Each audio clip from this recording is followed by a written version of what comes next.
በሀገራችን ውስጥ በብዙዎች ዘንድ ከሚወደዱ አርቲስቶች መሃል መስከረም አበራ ግንባር ቀደም ነች። በስራዎቿም ሆነ በየኢንተርቪዎቿ ቀርባ በምትናገርበት ወቅት ባላት እርጋታ የብዙዎች ልብ ውስጥ ገብታለች። አሁን በተለይም በስንቱ በተባለው ሲትኮም ላይ መስራት ከጀመረች ወዲህ የቤተሰባችን አንድ አካል እስክትመስለን ድረስ ተዋህዳናለች ብንል ማጋነን አይሆንም። ስለ መስከረም ያልተሰሙ በርካታ ሚስጥሮችን ከቅርብ ሰዎቿ አግኝተናል። ወደ ኪነ ጥበቡ ዓለም ከገባችበት ጊዜ አንስቶ ሴቷ ሄኖክ ድንቁ እስከመባል ስላደረሳት ጉዳይ በስፋት የምንነግራችሁ ይሆናል።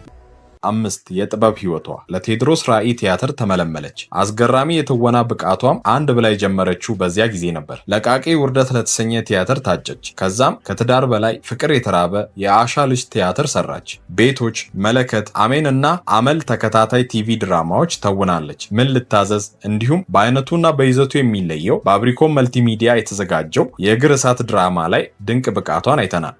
4 ከትወና ባሻገር አብዛኞቻችን እንደምናውቀው ተዋናይት መስከረም አበራ ከቲያትር መድረክ እስከ ፊልም ትወና ድረስ ብቃቷን ያሳየችን ድንቅ ሴት ተዋናይት ናት። ሀገራችን ውስጥ ካሉ ምርጥና ስክሪፕት መርጠው ከሚሰሩ ተዋናይንም መሃል ትመደባለች።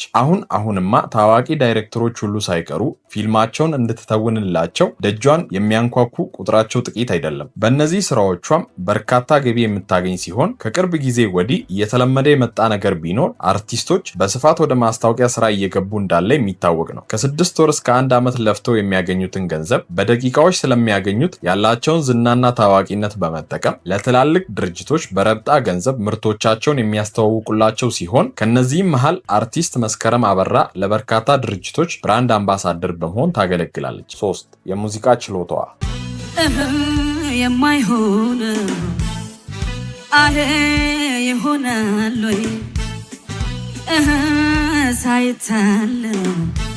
አርቲስት መስከረም አበራ ከትወና ችሎታዋ ባሻገር የሙዚቃ ችሎታዋ የሚያስገርም ነው። አንዳንዴ ከአንድ በላይ ችሎታዎችን የታደሉ ሰዎችን መመልከት አዲስ ባይሆንም እንደነ መስኪ ያሉ ግን ከሚታወቁበት በተጨማሪ በሌላ ነገር ሲታዩ ከአድናቆት ባሻገር የሚያስገርም ነው። ለዚህም ነው በበዓል ሰሞን በኢቢኤስ ቲቪ ለመጀመሪያ ጊዜ ስታቀነቅን ስትታይ ብዙሃን አድናቂዎቿን ያስገረመችው።